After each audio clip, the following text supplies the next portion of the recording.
All right, so I have to pull an order that just came in, and this is my inventory, or at least some of it. And what I'm going to do is show you how I get it and how I pack it, since some people are asking how I pack. I do get a lot of good reviews on the packing, so I want to show you how I do it. So my item is in G. It's MCM ribbed salt and pepper shakers, and this thing is heavy, so I'm going to be right back. Okay, we're looking for ribs.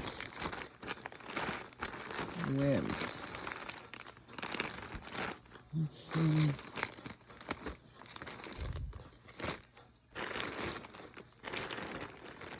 I may need a sec. Oh, here they are. Look at that right at the top. So, MCM ribbed glass salt and pepper shakers. So what I do is I give it a name and a letter so I know where to put it. I pack it up and I'll show you what's next. Alright, I know my camera's a little wobbly because my stand is not the greatest, but I take the salt and pepper shakers, and what I do, so there we have it. And what I do is I roll them in acid-free tissue paper. And here's the other one. Now, these were already pre-done, but I opened them up so I could give you an idea of what I do. So I take tissue paper, acid-free, take the item, put it into the tissue paper, make sure it's protected, roll it up, and then I take my bubble wrap, which are perforated, what is this, like 12 inches, and I wrap it. I want to make sure this glass is protected and that it will not break in shipping, and that I have happy customers. And then I wrap it with the bubble wrap, put a piece of tape over it. That's one. Take the next one, do the same thing.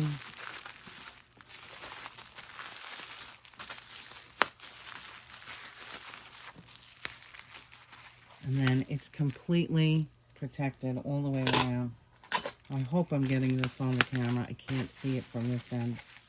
And then this old bag that I had the inventory in, I'm going to put that on the side, use it for something else.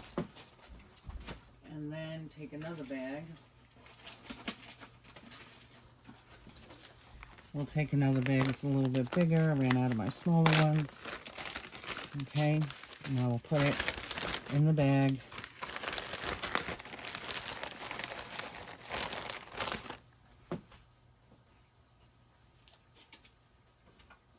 Give them my thank you card.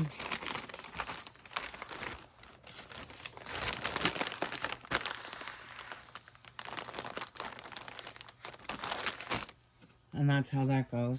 Now for the box. I use a, what is this one? This is this is an eBay box, and it's 6 by 475 by 475. So it's almost 6 by 5 by 5. Close enough. It's a smaller box. And then, because I do this at the bottom, so this way I can hold that because it's only me here. Sometimes you need more than 2 hands, right? And I take up the box. Now, I've had a little issue with some of eBay's boxes where sometimes the side gets a little, it's not secure enough. I make sure it stays that way. I throw some fragile stickers on. One on each side. A thank you. And then we package this.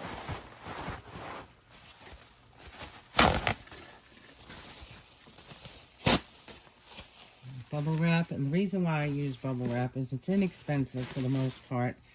And it keeps the box light. Oops, sorry. Sorry, guys. It keeps the box light. I throw it in here. Let's bubble wrap that stuff. Take another piece of bubble wrap. Put it on top. Make sure it's nice and tight in the box. Again, I do one of these little jigs. Whoops. This box is a little wonky.